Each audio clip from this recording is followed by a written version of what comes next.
Hello, and welcome to Ice is Slippery, an unserious podcast about hockey brought to you by 1.5 hockey fans. My name is Kate, and I'm the hockey fan. And my name is Fred. I am half a hockey fan. Welcome back, Fred. Holy smokes. Here we are. We're here. We're doing it again. We are. We're doing it one more time. Yeah. Or many more times, hopefully. Many more times. Season 2.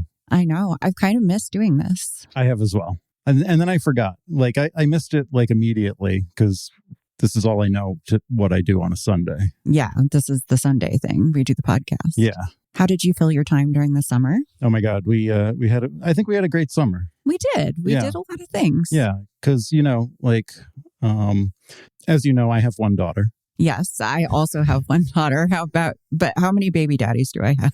I'm not sure. that is unknown. But it was a summer focusing on her and family, and we had Love Island. We did. We decided to watch Love Island, which was a very strange choice to do a family viewing of, but we did. Yep. And now our daughter is counting down the days till she could go on Love Island when she is of age. And we have already promised we won't watch it. Big yikes. Yeah. Yeah, that's a big yikes. Yeah. But we marathon that thing nightly for like 30 days and it just enveloped our being. We're so old. We're way too old for that show, it turns out. Yep. I watched a lot of Godzilla movies, not all of them, unfortunately. Yes, but you made some good headway into the Godzilla pantheon. Absolutely. Went to Hollywood. You did. You took our daughter to Hollywood so you guys could see a play. I sort of made some loot stuff, but still, it's still underway. Still a work in progress. We're going on 3 years now. Life gets in the way of loot. It sure does. We had Jane Austen Fest. We did. We watched tons of Jane Austen stuff over the summer, including we saw a theatrical production of Pride and Prejudice that was kind of modern. And then I got you guys to watch the whole BBC series of Pride and Prejudice. Yep. And we watched Clueless and also the Anya Taylor-Joy version of Emma, which is also Clueless, basically. Yeah. So, yeah, it was really fun. That was good. We wrapped up Jeopardy. We finally made it through our backlog of 60 episodes. 60 plus episodes of Jeopardy, because, when hockey's on, there's no time for trivia. Yep. I watched a documentary about birds called Listers. Everyone should watch it. It'll change my life. It has unfortunately changed all of our lives. I went out of town for 1 week at the beginning of September. My first day away, Fred texts and says, "Hey, I watched this documentary about birding. I'm a birder now." Yep, that was it. And then about 12 hours later, our daughter texted and said, "Mom, Dad's really into birds. You have to come home now." Yep. So. And I don't know, Labubu and K-pop Demon Hunters. Yep, those are... Pretty much wraps it up. Yeah. I started dabbling in witchcraft, which mostly ended up with me becoming obsessed with figuring out how to make ritual sprays. Yep. So there was a lot of experimentation with essential oils and perfuming alcohol. A lot of chemistry, a lot of crystals. A lot of chemistry, a lot of crystals. I like shiny rocks, it turns out. We already knew that about me. Got into doing crazy fingernails. Yep, you're into fingernails now. I'm a Reddit moderator now. Oh, boy.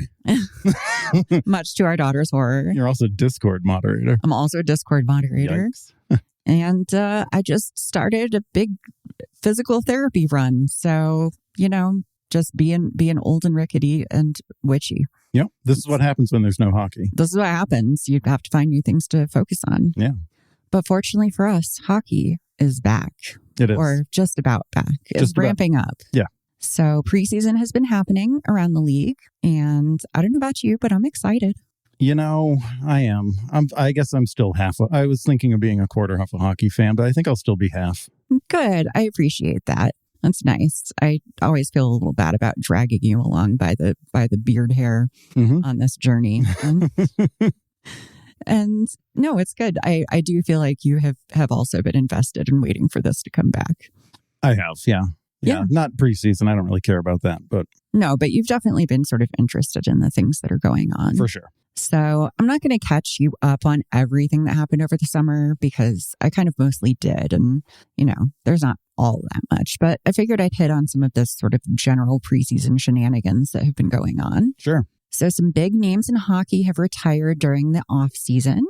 They include Max Pacioretty, Eric Johnson, Anton Khudobin, a.k.a. Dobby. Oh, yeah, right. That's right. Yes. And Tyson Barrie, who had the best retirement announcement He said it was a decision made in tandem with 32 NHL teams. It's the funniest thing ever. It really is so good. Yeah. It's great. He's already got a commentating job somewhere, so I'm really happy for him. Yeah, nice.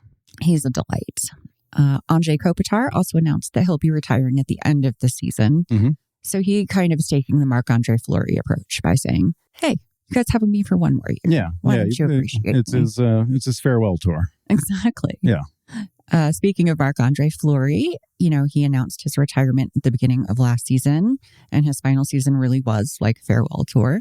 But we did get to see him take the ice again this past week. He signed a professional tryout contract with the Penguins, and he took the net for the final period of a preseason game, and the Penguins won. Yep. It was really nice. And for the final moments of the game, he was joined on the ice by longtime Penguins Sidney Crosby, Gino Malkin, Chris Letang, Brian Rust, and Erik Karlsson.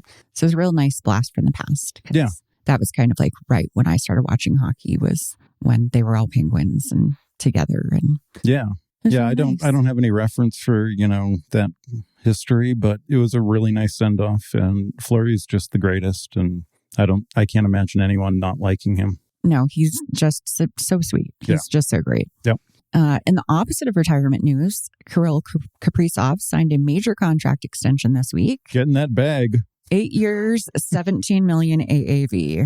Yeah. Biggest deal in NHL history. Oh, man. It makes that Mikko Rantanen contract seem like a steal. It does. Yeah. It really does, right? Yeah. We're like, 12 million? That's pennies. News came down to that, and Mikko's like, shit.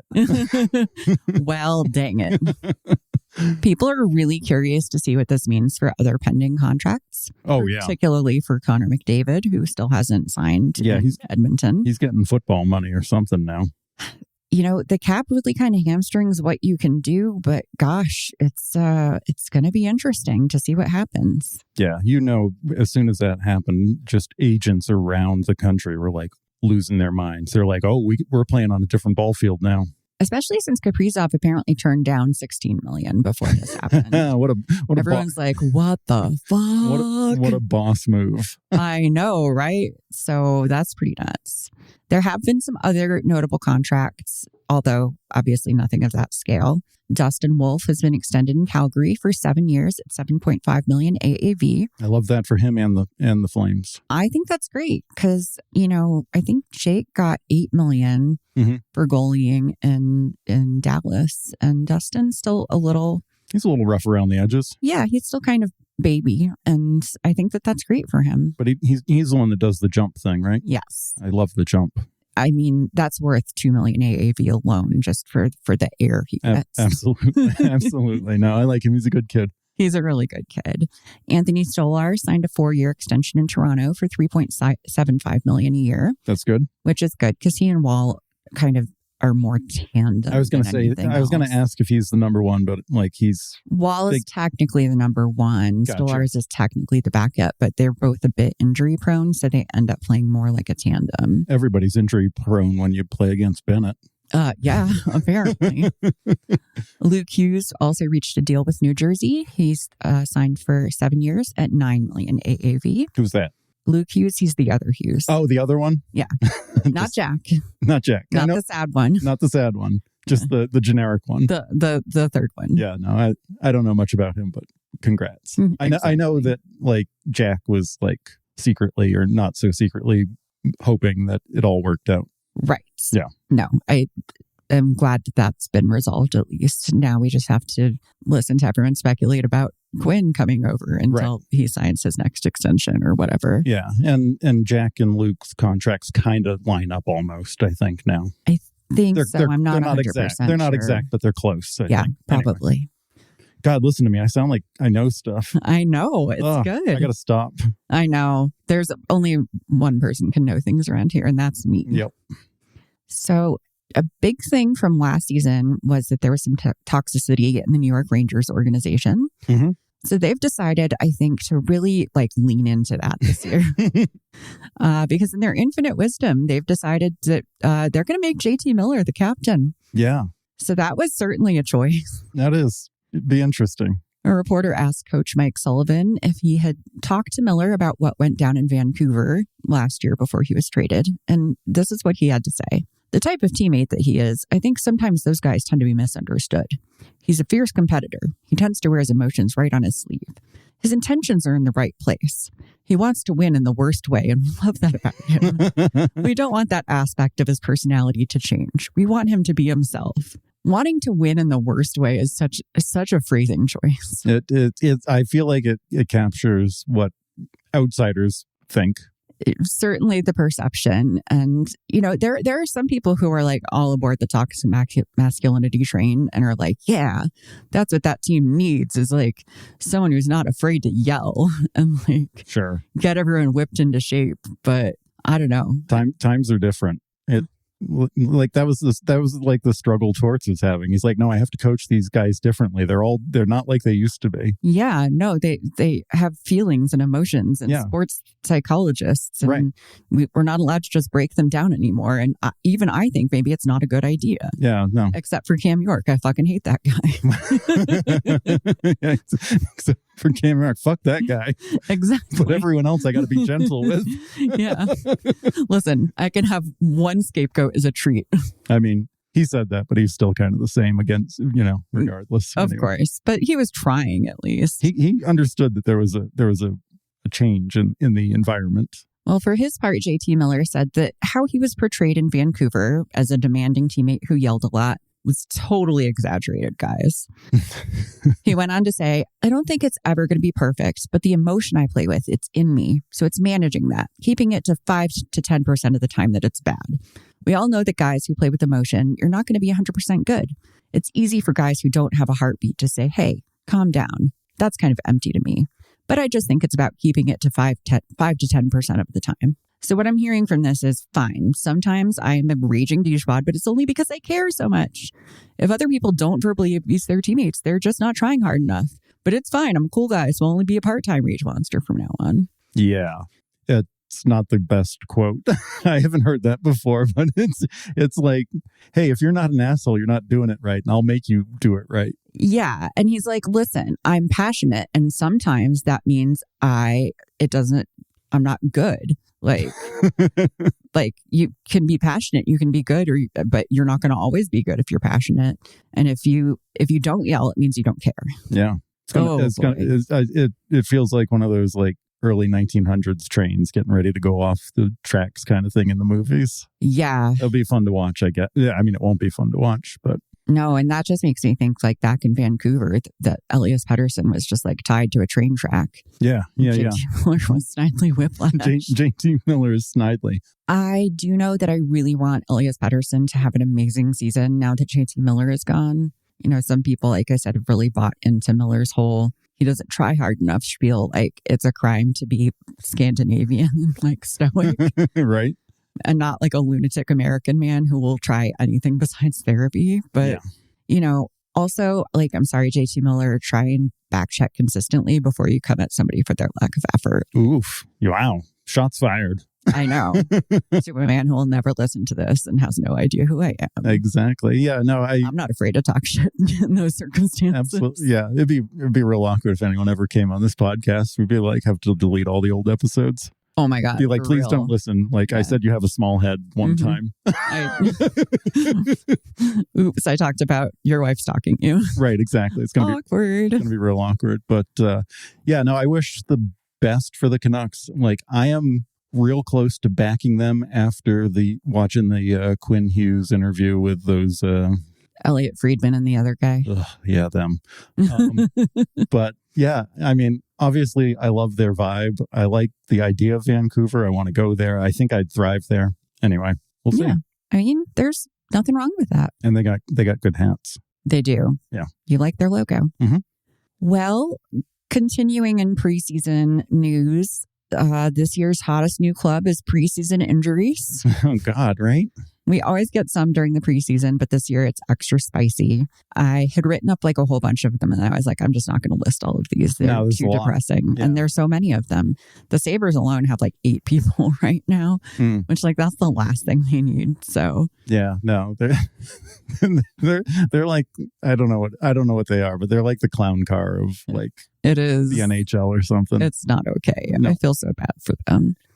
Some I guess basically the most relevant to us in goalie news, in goalie injury news, the Avalanche starting goalie Mackenzie Blackwood is sidelined with a lower body injury that he sustained during training leading up to camp. So Scott Wedgwood will step into the starting role for at least the opening game and possibly longer. Yeah, we love that. So we love that for him. We do. I don't know if he loves that, but I do love. I would rather see him than Blackwood. I think he's just willing to do whatever. He's just a team guy. He's a great dude. Yeah. So that's exciting. Basically, we had to have Wedge watch in our first episode. Else what are we doing? I know. We need a Wedge watch. The Dallas Stars have fallen victim to the injury train already. And surprisingly, it wasn't a puck in the face. Right. Captain Jamie Benn. So it was announced last Wednesday that initially that he was going to be day-to-day with a upper body injury. And then all the media people went back to the tapes and didn't see a particularly hard hit. And then later we found out that Jamie went to the bench in the third period and said he didn't feel right. And they took him in the back for a chest x-ray, which showed a small hole in his lung. And he ended up having surgery for a collapsed lung. So he'll be reevaluated in 4 weeks. That doesn't mean he'll be on the ice in 4 weeks. That's just when they'll be checking him out. Yeah.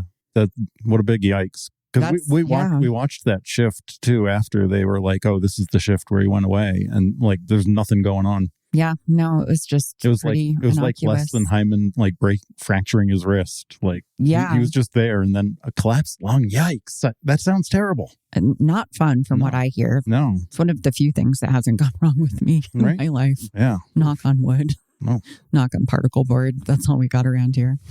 Anyway, so that's not ideal. And then another innocuous-looking injury. Barkov in practice at Florida had a fall. It looked not bad. He just kind of tweaked his knee on the way down and sort of crashed into somebody. But it's going to be a season ender. He had surgery to repair injuries to both his ACL and MCL. And that expected recovery timeline on that is 7 to 9 months. So they're thinking not even like preseason with Barkov? You mean playoffs? Whatever. Postseason? Yeah, postseason. Yeah. Likely not. I don't know. That's devastating. And also, they've revamped all of the LTIR stuff this year with the CBA to kind of close up the loopholes and things. And that's in effect now? That's in effect as of this year. So got the Vegas clause in there? The Vegas clause is in there.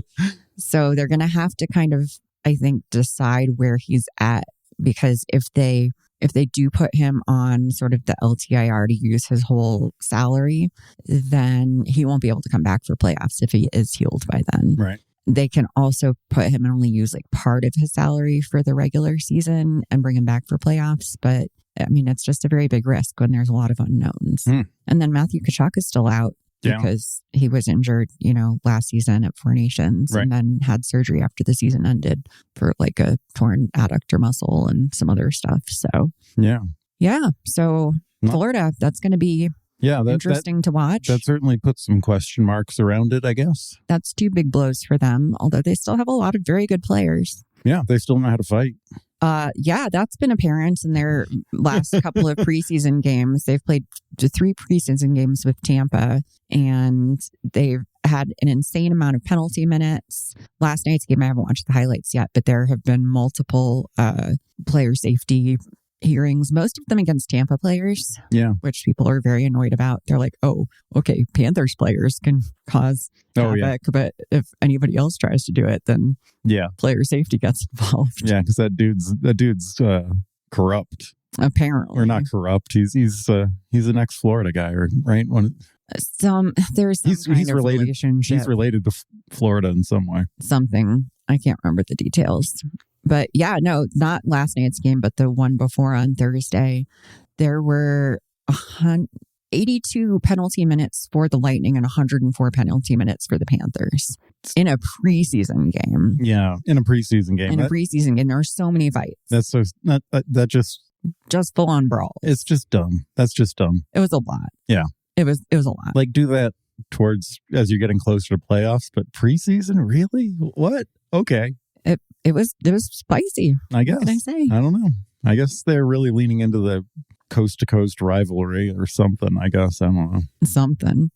And then, there was a lot of other stuff going on with preseason games. I didn't really write down too much about it, but one thing I wanted to shout out was Matthew Schaefer, in what I think was his first game, had an incredible save during the Isles Rangers game. Matthew Schaefer being, last year's first overall draft pick for the Islanders. Yep. And Matt Rumpke was in the box and came out and was like going towards the goal. And Matthew Schaefer just came out of nowhere to save the goal. And it was a really good dive. He slid like 3/4 of the way along the ice and like flicked it with his stick. It was cool. Yeah. And like caught up with Matt Rumpke, who's 9 feet tall. Yeah. No. And his legs are like 8 of those feet. It's certainly a promising look for him. It is. I was really impressed. Yeah. So I liked that a lot. And he's funny as hell. We watched a bunch of his content over the summer. That kid's it. He's great. He's great. He just is really funny and witty and quick and does not care. Yeah. And he's very unfiltered. And he's on the Islanders, so we'll never know what happens. True. I don't know. Maybe he'll bring some personality to the Islanders. We'll see. I don't know. We'll see if they're sleepy boys again this year. I mean, we can hope for the best. So those are all kind of the general notes I have. Yep. Unless you had anything else you wanted to talk about, I thought maybe we'd check in on our teams. Yeah, no, I don't think I do. It was the summertime and things happened, and we'll just see where it all lands. Yeah, that's fair enough. Yep. I don't expect you to pay attention in the off season. Yeah, no, I barely expect you to pay attention during the regular season. I only started paying attention in the last couple of weeks. Yeah. A little bit. Mm-hmm. Yep. And that's mostly just because you have no choice because you live with me and I'm like, babe, guess what? And you're like, oh my God, this again. Yep. Let's watch the NHL shorts again. Pretty much. Well, I figured we'd check in on the Flyers. Sure. So are you thinking the Flyers are still going to be your team even without Torts? I'm not into taco. I know. So. Well, we haven't gotten into who Taco is yet. Oh, sorry. But that is a line item. All right. Well, you do your thing and I'll tell you where I'm at with the Flyers. Okay. Well, I thought first we would just do a state of the team check-in. Awesome. So we have kind of our known forwards who are coming back. So we've got Bobby Brink, Noah Cates, Sean Couturier, Nick Delorier, Tyson Forster, Garnet Hathaway, Travis Konechny, Matvei Michkov, Owen Tippett. The team basically looks the same as last year. Very similar. Some notable new forwards. We talked at the end of last season that we got Trevor Zegras in from the Anaheim Ducks. Got the Zeg. Got the Z. He's here. He's being reunited with Jamie Drysdale. It's great. Yep.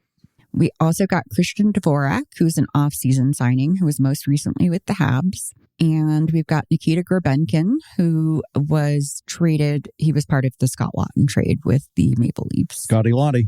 And it looks like, Trevor Zegras will definitely be on. And it looks like Dvorak and Gorbenkin have both earned roles on the roster. And then there's a couple of forwards on the bubble, but right now it looks like they're going to be on the opening night roster. And that's Rodrigo Abels, who we know from last season. Oh, okay. I thought he got sent down. Anyway.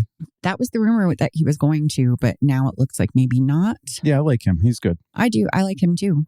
And then Jet Luchenko. We like Jet. Yes. So he's still quite young. Yeah, he's still a little claggy. Is that the word? He's underbaked. He's underproved. We've been watching Great British Bake Off, so we'll have a lot of those terms in here too. So for our defenders, our top four is really locked down. We've got Jamie Drysdale, Travis Sanheim, Nick Seeler, Cam York. The third defense pair for right now seems to be Adam Yinning and Igor Zamula. And then for the extra defenseman, we seem to have Noah Juleson, who was a former Canuck who signed a 1-year contract during the offseason. Unfortunately, it looks like no Emil Andre. It looks like he's been sent down. Yeah. And I think it's just because he's on the smaller side. Tocchet has decided to go with Zamula because he's bigger, even though he is objectively not as good. Yeah, that would be my take. Yeah, but Drysdale and York are both on the smaller side, so I think he wants some big bodies on defense. Yep.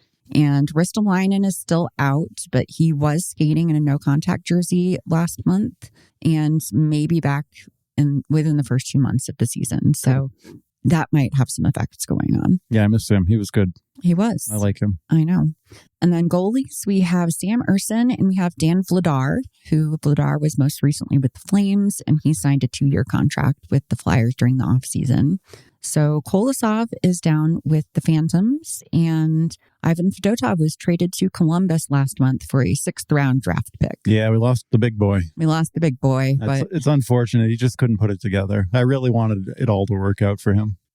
I think the goaltending coaching in Philly is maybe inconsistent, and it's just kind of a chaotic situation over there. That whole thing is kind of cursed. They keep getting good goaltenders in and trading them, and then they go on to be amazing elsewhere.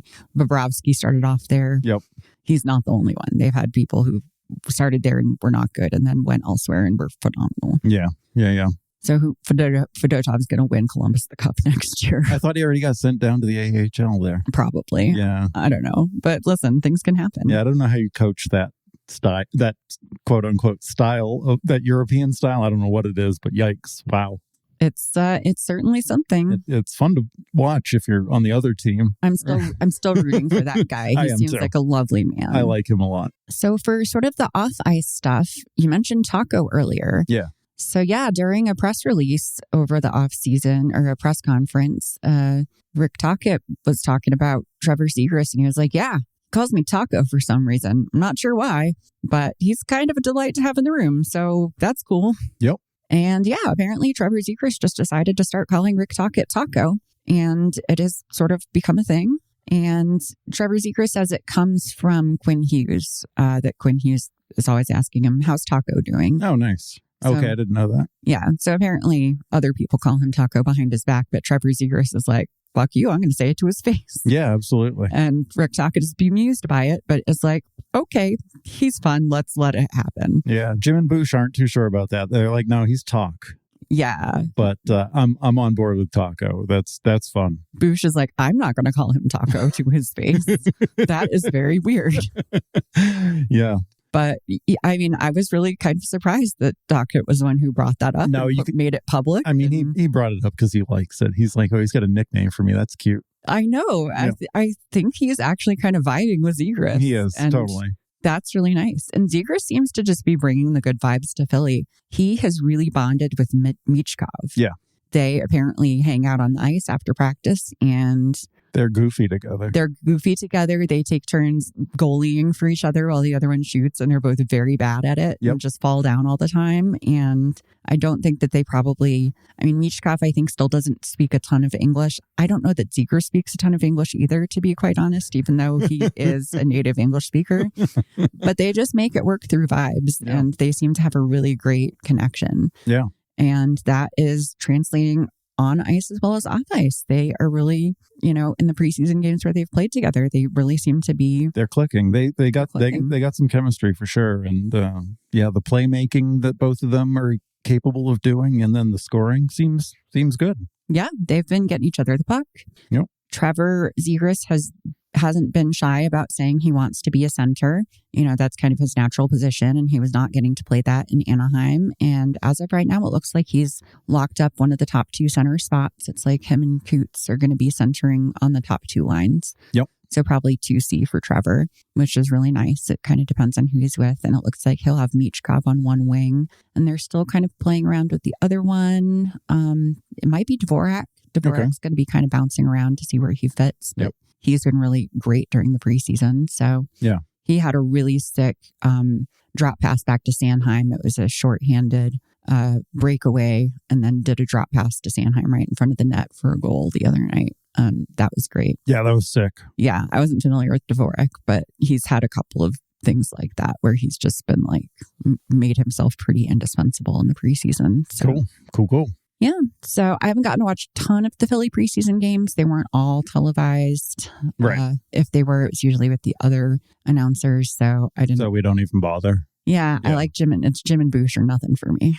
Yeah, I was going to say we watched them. Well, Jim and Bush did the last one, I think, that we saw. And I don't know. I would just recommend everybody watch a full game with them announcing, just because you can really settle into a game, the whole thing. It's a whole process. They're just so good at doing announcing. They're so good. The play-by-play is good. The banter is A+. Yep. When there's downtime, it's fun. Yeah, they have such a good vibe together. The interaction with Ashlyn and the other people's good. Mm-hmm. And then Ashlyn, the sideline reporter who also does a lot of sort of behind the scenes stuff. Like she's got an interview with Talkit coming out. She also is often with Gritty down at the sidelines. Yep. And he was silly stringing her the other night and she was just cracking up. Yep. It's just one of the most fun broadcasts for sure. It is, yeah. But still very professional. Yeah, no, it's great. That's great. I love it. Yep. So, yeah. So where are you at on the Flyers?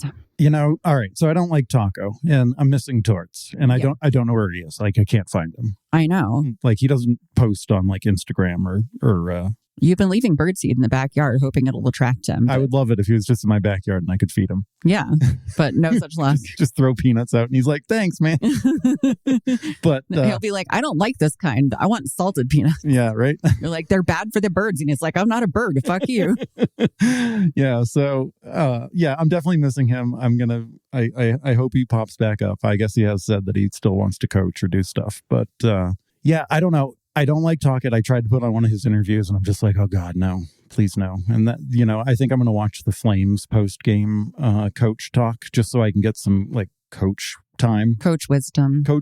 Like I miss that. And, but after watching last night's game, I like the way they play still. It's fun to watch. They are a very fun team to watch because I'm not expecting anything. And, if things go well, great. If they don't, that's fine. I was kind of expecting that anyway. But at the end of the day, it's enjoyable to watch. Like them trying to put it together is fun. It really is. They just are like, they have no quit. Yeah, they don't. The thing I kept saying last season, they don't have any quit.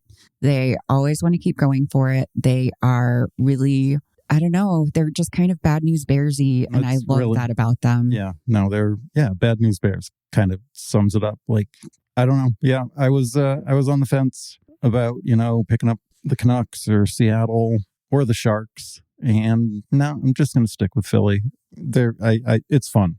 Philly's going to get watched regardless in this house because Philly is my number 2 team squarely. I love them. But yeah, I'm glad that you're still on board the Philly train. Yeah. Well, I didn't know how they were going to look this year. I didn't know what Talkit was going to do. Like, I was nervous about that. Make them play different, but I think he's leaning into what it is they do. It seems like it really seems like it because I had always heard he was more like defensive heavy and like focuses on that first. And he still seems to be letting people really do the offense thing. And I don't know. Nope. Their possessions look pretty good. I mean, nothing looks really good, but like it. I'm preseason, so I'm like withholding judgment for the most part. But like, it doesn't seem like he's tried to like pen in their chaos too much. Yeah, no, I'm excited because their chaos is what works for them. Yeah, like, that's their identity. Yeah, he said in that interview I watched, like, there's still things to clean up, but it doesn't sound like there's things to change. So I like that, and I like that whole game was fun to watch, and that was a preseason game, so I'm in. I am side-eyeing him for not giving Andre a chance. Yeah, well, that's, yeah. But that's, I think he's going to find out quickly. I think so, too. Yeah. So, I don't know. We'll see about that. Cool. Shall we move on to my beloved Dallas Stars? I guess so. I'm excited about this. So, I figure we'll do a state of the team check-in again. Again, not much has changed with the Stars. We have our known forwards. We've got Jamie Benn.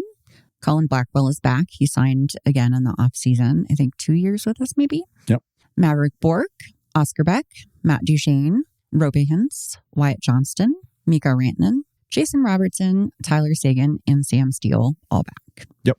Notable new forwards, we have the return of Radek Faksa. Yeah, I love that. I'm so happy. I really missed him, and I knew I missed him. I don't think I knew how much I missed him. Like, it just feels so much more right with him there. Yeah.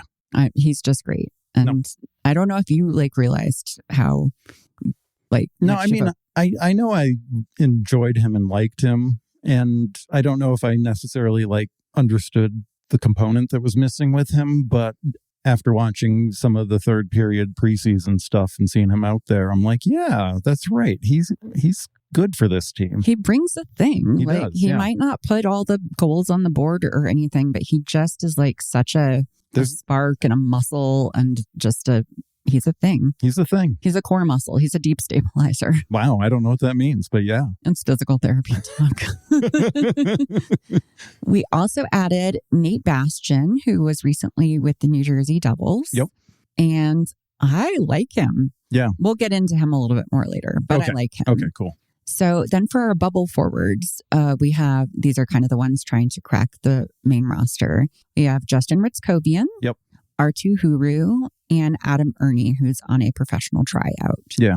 So those, I think, are the ones we're still trying to figure out who would slot into our forward, rotation there. Yeah, I have no thoughts on that. I enjoy all of them, actually. I've found Ernie to be noticeable during preseason. I don't know if that means he's good or not, but I have noticed him, and I like what he brings, and Huru and Ritzkovian are great.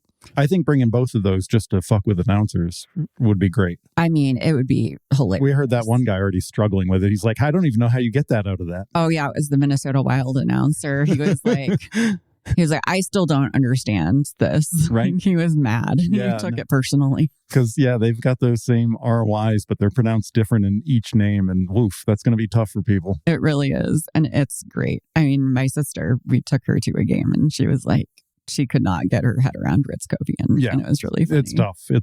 It is tough. So I think we might have room for 2 of those right now just because Jamie Ben's going to be out for at least 4 weeks. Right. So not entirely sure where it's going. I do think Justin Ritzkovian is pretty much locked down. Good. I like Ritzkovian. I think he's been fantastic. For defense, we really still have our defense pretty much set from last year. We've got Bischel. We've got Thomas Harley. We've got Miro Heiskanen, Esa Lindell. Nils Lundqvist is back in the lineup after missing half the last season with shoulder injury. And we have Ilya Lyubushkin is back. Our long national nightmare is finally over. There is no more Matt Dumba. Oh, right. Yeah, we didn't end up doing an emergency podcast to broadcast that. We didn't. You were out of town when he got traded. Yep. And we didn't do any more podcasts. But yes, Matt Dumba was traded in the offseason. Yep. There was celebration around the house. There was much rejoicing. There was champagne and cake. There wasn't, but there was like metaphorical or not metaphorical. Well, I don't know. There was celebration. There was. Again, think he's a lovely person. Nothing wrong with him person-wise. Just his style of play was not at the level that we needed it to be. Well, style of play. Level of play? Anyway, so we did still need a 7th D-man, and it looks like Alexander Petrovic has made the cut for our 7th D-man. Yeah, I like Petra. Yeah, he's been great. He's been with the Texas Stars for quite a while, and he's been big in our postseason for the last 2 years. And he was up for part of the regular season last year when it became clear that Matt Dumba could not do the thing. Yeah. So I think he's baked enough for carryover heating or whatever. Yeah. There's still maybe 10 degrees to go, but you can pull it out of the oven now. Well, and I think he's kind of reached the point where he's going to get, he's older, he's been around for a bit, but he's your good serviceable 7th D-man. He's who you pull out when someone's injured, someone needs a break, someone needs a reset. Right. Never feel too nervous with him on the ice. Exactly. And he's good with Bischel too. They were partners in the AHL and they definitely work well together. Yeah. So, and then goalies, we have Ottinger and we have Nottinger. Right. So Nottinger's still around. Yep. And that's about all I have to say about that. Mm-hmm. So off ice, it really feels like the guys are allowed to have fun this year. Yeah. No. Or they remembered they're allowed to have fun, No. or they just are having fun. No, I think there's some bonding with the DeBoer leaving, and they got Macklemore now. Macklemore's there for a good time. Glenn Gulletson is the new coach, and if you don't remember from last year, Fred thinks he looks like Macklemore. He does have a Macklemore haircut. Yeah. So Coach Macklemore. No, and he's got nice ties. He does have nice ties. He has well-tailored suits. Yep, he speaks well. He speaks well. He seems to get it. And the thing I like about him, I think I've heard him say this, but maybe not. Maybe I'm just making this up. He wants people, he's letting people do their thing. The power play, his assistant coaches, he's not micromanaging it. No, he's very much like letting the people do what the people do. So Neil Graham, who was the Texas Stars coach, is now an assistant coach for the Dallas Stars, and he's running the power play, and it's like his purview. Yeah. And I think that's great. Alan Nazardine is still running the PK. He's like the defensive coach, and he's still doing PK stuff. Yeah. And that is fantastic. And Neil Graham, I think, also does a lot of defensive heavy stuff because Thomas Harley was interviewed about what he likes about working with Neil Graham. And he said, I really like how he, explains everything to us sort of in great detail. And when asked why, he said, because we're stupid. Yep.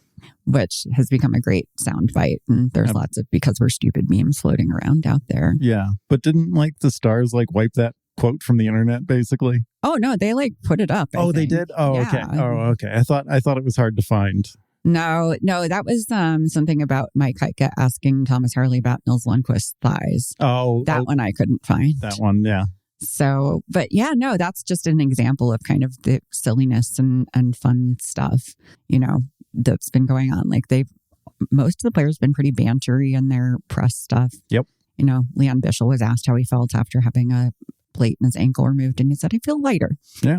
Which is fun and probably true. He has lost about 10 pounds, it seems like. So. Yeah, he looks like he's Benjamin buttoning us. He does look like a baby. Reverse Benjamin buttoning, right? He looks younger than last year. He does, yeah. So I don't know. And also they're hanging out, they're socializing. There was a party before the season started and a lot of the players were there. There was a behind the scenes video and you could see Maverick Bourque in particular is just socializing with everyone.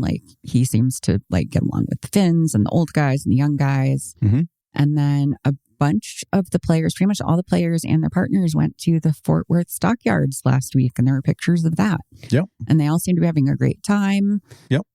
It looks like Mira Haskinen's wife is giving Mikko Rantanen the finger at one point. That's fun. It's really fun. And it just seems like they're actually getting along and not just coworkers, but actually team bonding. Yeah. If you go back and listen to the podcast last year, this is all I talked about. I'm it just feels like they don't have fun and they're just colleagues. Right. And that. And I also think that they weren't physical enough. And all the things that I thought were missing, I'm seeing it in the preseason and I'm so excited. You have manifested the team you're looking for. I was just we have everything on paper, but there's just a few missing components. And it feels like maybe we're finding those missing ingredients. Yep. So it helps that Glenn Gulletson, when he came in, he was the big thing the team's missing is physicality. And we want to turn that up because you can't just turn it on in the playoffs. You have to bring it from the get-go. And in the preseason, we're seeing that physicality, not just fighting, but they're going hard at the boards. Yep. People are going net front again. We have not, nobody was net front last season, and that was a big disaster for us. Mm-hmm. People are getting in net front. They're jockeying for position. They're holding space and they're tipping pucks in. They're holding space. Yes, not in the Ariana Grande way. I went to a whole HR seminar about holding space. Oh my God. That's amazing. So yeah, I don't know. I'm just happy with what I've seen so far. They seem to be playing more aggressively / proactively. And if they get scored on, they don't just sort of immediately give up. They turn around and get back. More sustained ozone time. They're not just take a shot and then immediately give up. Yeah, no, they're controlling ozone time. The power play looks like they're cycling more and moving more and not just passing around the horn and waiting for an opening. Yeah. There's things going on and the power play looked pretty, or the PK looks pretty okay. Yeah. I don't know. Yeah. So, obviously it's still early. It's the preseason. Everything's been shifting around. They're still sorting out lines.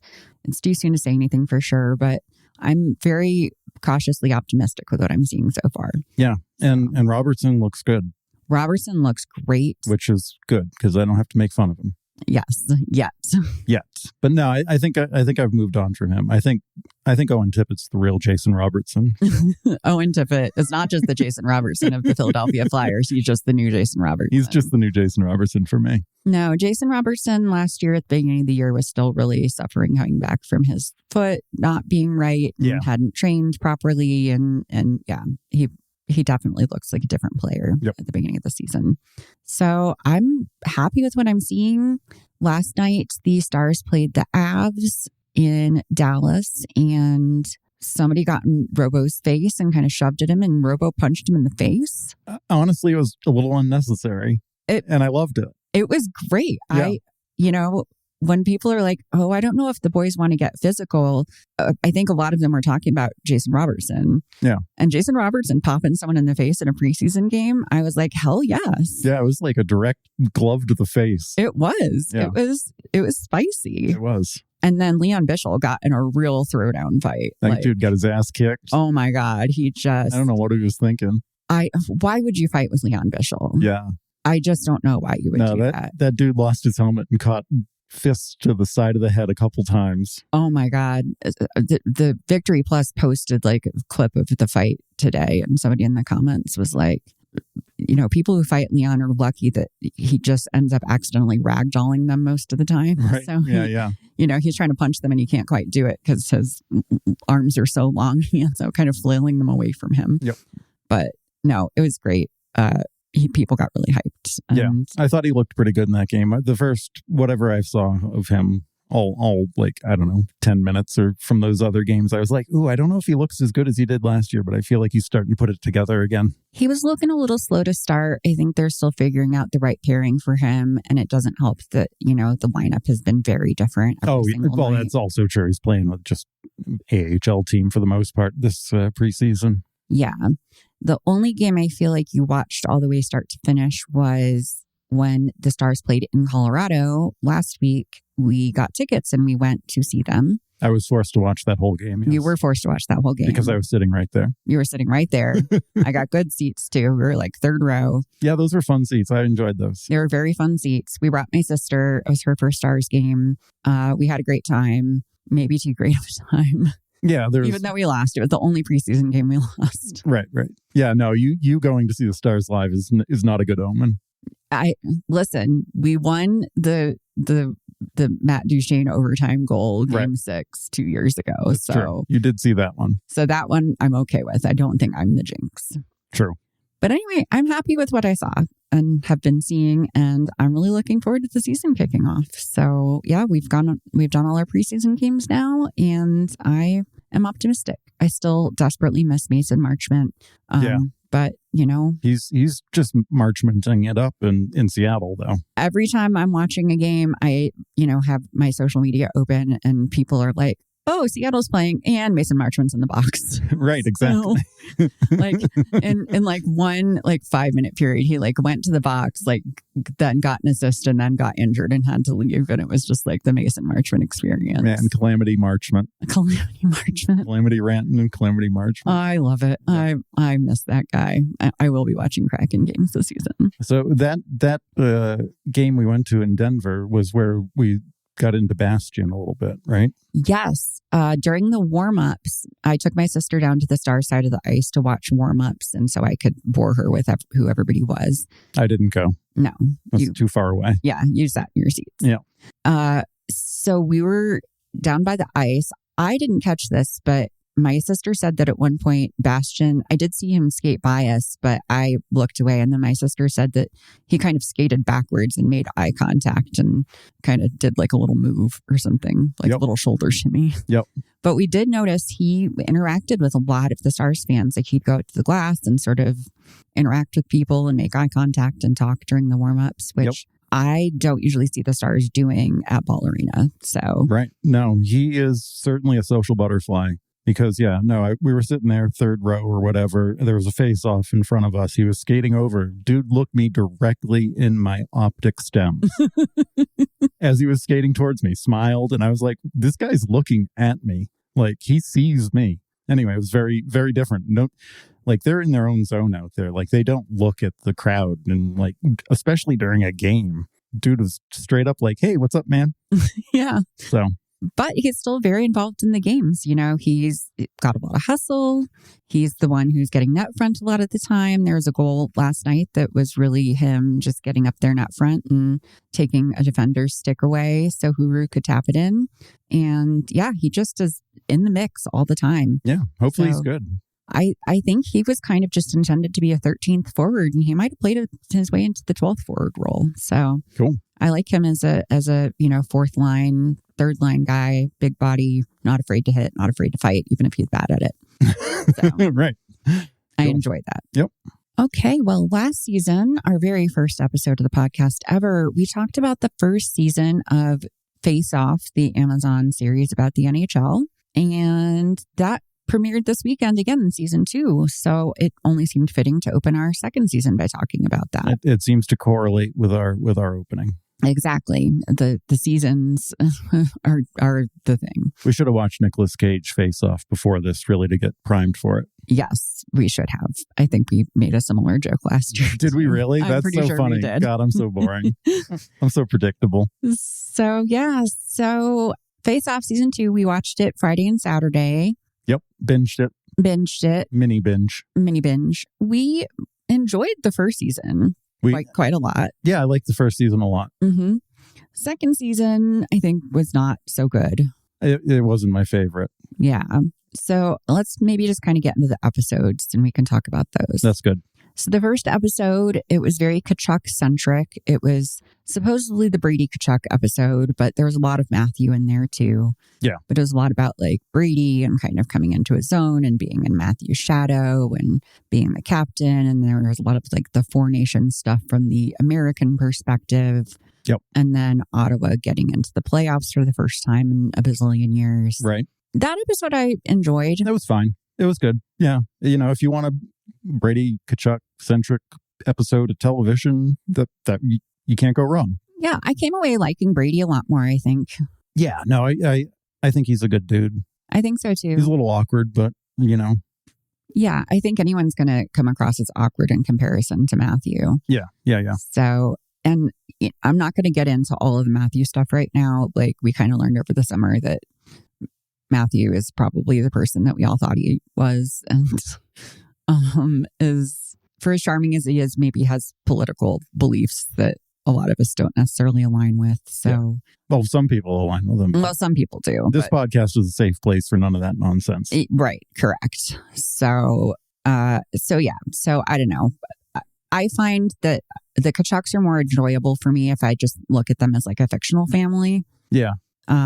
You know, I like their family dynamic with each other. Yeah. It's fun to watch. If I divorce any sort of knowledge of them, like for real, out of my head. Yep, totally. So, but I did like Brady a lot, and he seemed to be kind of surprisingly thoughtful. Yeah, no, he's good. He's definitely like into his kids and stuff, and like having a good life. And like, yeah, they definitely leaned into the, like, he lives in the shadow of his older brother, but this year he got the confidence to know that he is just as good or good or whatever. So it was a fine episode. And they brought up all the trade speculation, and he was like, yeah, everyone expects me to leave because Matthew left, but like I'm not him. Right. Which I thought was an interesting point. He seems like the Senators are his place. Yeah, I think so too. He feels like a great deal of responsibility about it. Yep. So yep.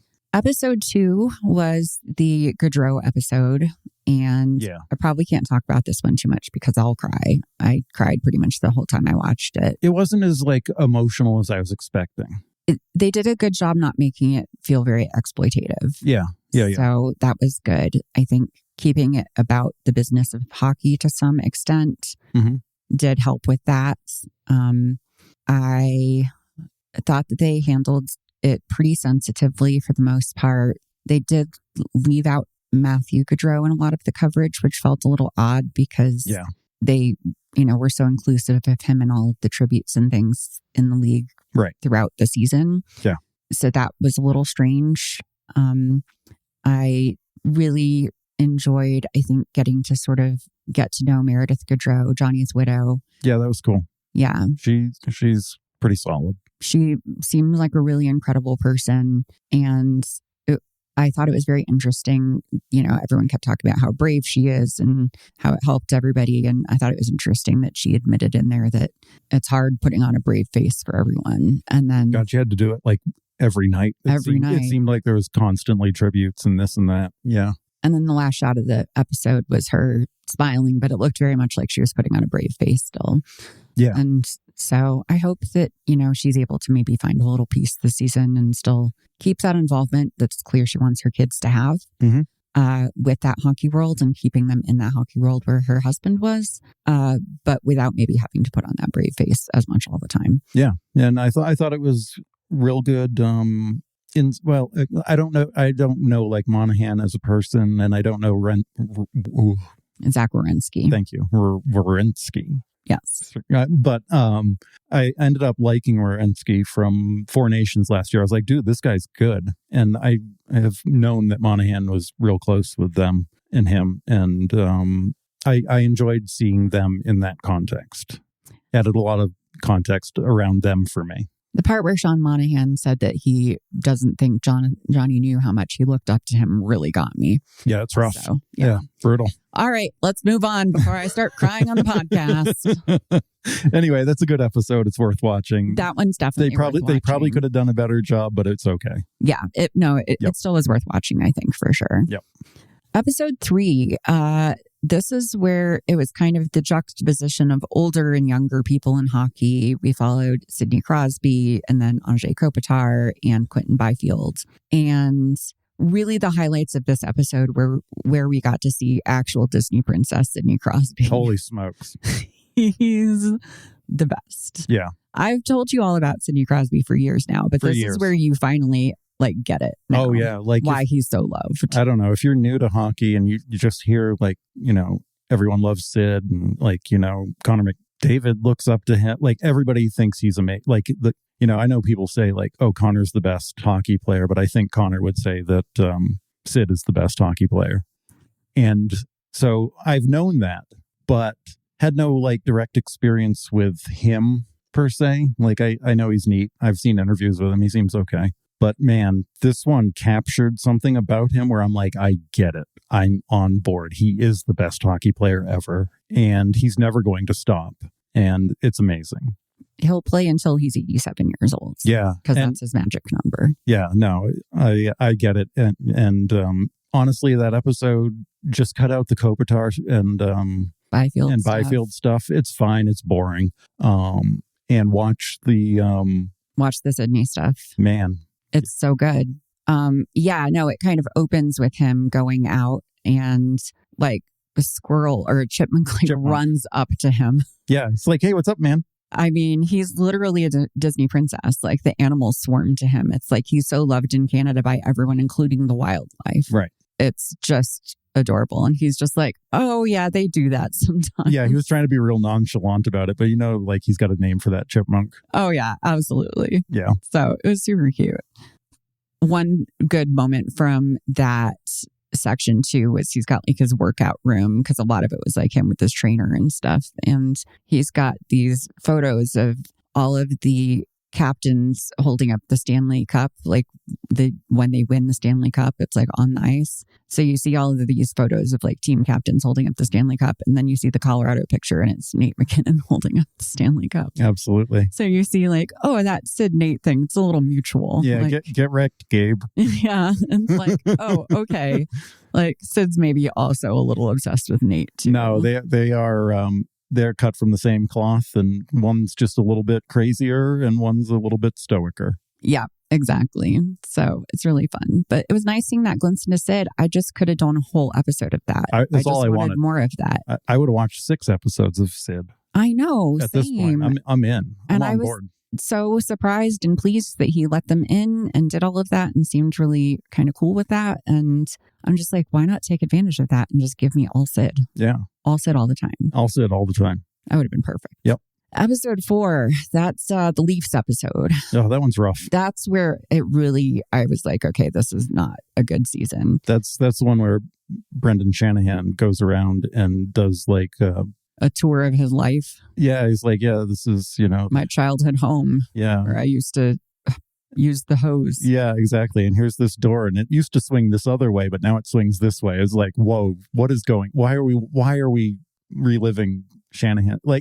They established that he's a Toronto boy and he grew up there and that's his place. But I did not need a tour of his old neighborhood. There was just a lot of repetition. Yeah. That was present in earlier episodes, but this is where it became super, super apparent. I would say there's a lot of repeated B-roll and quotes throughout the series, which was kind of like, did you guys not have enough to cut like in interesting things here? Because Yeah. So this episode really, it kind of followed Brendan Shanahan and then also William Nylander. It sort of followed Nylander, but it was mostly just Nylander shopping for furniture. This episode sucks. And he was like, usually my mom would do that, but like there's cameras, so I guess I'm doing it today. Right. He's like, I don't know. And then he was like, fuck off cameras. Exactly. It was rough. It was very strange. It was, the pacing was off. And then, I don't know, it was like they were trying to tell the story of Toronto, but they were trying to tell it in a way that ignored all of the reality of the Toronto stuff. Like they didn't really mention Mitch Marner at all. I don't even think they said his name one time. They did like twice. Yeah.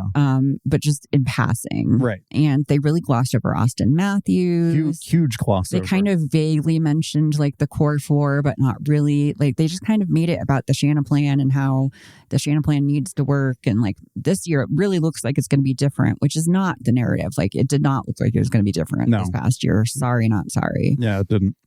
Like they just kind of had a story they were telling and they just kind of cherry picked things that made it look like that. But like if you know the story, you know that's not what it was. So you're like, why am I watching this? Yeah. And then all the talking heads came in and just basically read off a teleprompter to further that narrative that wasn't what we were experiencing last year. Yeah. So if you were a fan and you're watching this episode, you were like, that's not what happened. And also, this is boring. And if you weren't a fan, you were like, I don't know what happened, but this is boring. Exactly. So there's no point to it whatsoever. Yeah. No, that whole episode sucked. Episode 5, I thought might be sort of like a nice palate cleanser because we're going Seth Jarvis. Jarvie, yeah. And the episode started out really great. He's taking us on a tour of his kitchen where he's showing us all of his favorite candies. Yeah. He's saying he was on a cereal kick for a little while, showing us his, sugar cookie toast crunch. But then he's like, but then I ran out of milk and I didn't want to go to the grocery store. So that's over now, which like, what a relatable king. Like, exactly. I get it. Like, man, I guess this cereal's not getting eaten. Yeah, no, same. Like I'm also out of milk and I also don't want to go to the store. But also props to him for eating some variant of Cinnamon Toast Crunch, because that's not what I would expect from a hockey player. No, I know that, and like the gummy nerd clusters, and just it was all sugary garbage. I got to find out about these gummy nerd clusters. They're everywhere. I know. I think we were too old for them, but the younger kids seem to like them a lot. See constant memes about how good those things are. Yeah, but then we get sort of, but not everything is all fun, goofy Jarvie all the time. He also has, mental health kind of stuff going on. He has a lot of anxiety. He puts a lot of pressure on himself. And you do see that a lot. Like they cut to him mic'd up being like, I'm an idiot. That sucks. I was terrible. Right. And he talks about being cut from, Hockey Canada, like junior camp. Yeah. Which again, really interesting, really great stuff. But like, it's not enough to hang a whole episode on. No. And it's the only narrative they had for that, which was unfortunate because he's so fun. I know. And they just needed to put way more fun Jarvie stuff in there. And instead they made it all about the self-doubt and stuff. And it was kind of depressing. Yeah. But like not in a fun way. They kind of glossed over his friends coming out, We got a bit of that. We got a little tiny bit of that. Like Connor McDavid wanted to meet them. Yeah, that was like the most relaxed I'd ever seen Connor McDavid was meeting Seth Jarvis's friends. Like, why not lean into that more about like how Jarvis is so great and his people around him are so great that even Connor McDavid relaxes. And it seems like the Winnipeg community that he's from is like still like 1,000% with him. He practices at old place. Like there could have been so much more to him than just the storyline of the self-deprecation and the like not being sure of himself. Yeah. And this is too where it became really apparent that while they focused so much on the American side of the Four Nations, they really didn't focus much on the Canadian side of the Four Nations. Right. And they were following Sid. And like they touched on that a little bit, Jarvis getting to play with Sid at Four Nations in this. But then they just like didn't follow up on it at all. Yeah. So you didn't get like Canada ended up winning really. No, they could have brought Thomas Harley into this segment. Yep. Like we haven't even talked about how they did follow Wyatt Johnston and Thomas Harley and Mikko Rantanen around. And then the NHL decided, we're not going to include them. Yep, they got cut. So, which Wyatt Johnston, I don't blame them. He didn't really have much of a storyline last year. Well, his storyline would have been would have been sad. But I suck. Yeah. I suck this year, apparently. But Thomas Harley's was great. And Mika Rantan's is super important. Yeah. And Mika Rantan did appear a little bit in this episode, but more as like a footnote to like, oh, Jarvis is great. And like now Carolina got a superstar in. So now Jarvis has to do better. Oops, that superstar got traded like after 14 games or whatever. Now Jarvis has to step it up even more. Pressure's back on Jarvis. And they showed like a minute of like Miko and Dallas. And then that was it. And I'm like, they either needed to like skip over Miko entirely or like make it an actual plot line and not just have it be like 2 minutes. Like, yeah. It was so afterthoughty. It was. It was just, they had all of the components for a good story. And it was just so muddled at this point that I was like... Yeah. And the Four Nations coverage didn't cover Four Nations. Yeah. There should have just been a whole Four Nations episode. I think so. Because there was a lot of interesting storylines and a lot of stuff that came out of that. Yeah. But we didn't get really any of that. And they're like, oh, in Canada 1. Yeah.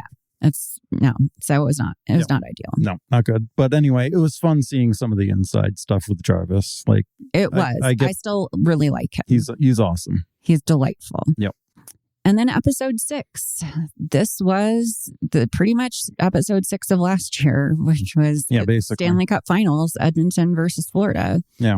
We had more Matthew Tkachuk, which we'd already had so much of him earlier in the thing. They were like, okay, we got more Matthew Tkachuk again. And I think he had popped up in other episodes too. We got more Brady in the Toronto episode. We did have more Brady in the Toronto episode. So yeah, no, there were all these narrative threads that went through, but it just was very disjointed. And yeah, I mean, this one, if you watch the finals, you know what happened. Florida won again. Right. Edmonton didn't do great this time. They did worse than they did last time. Right.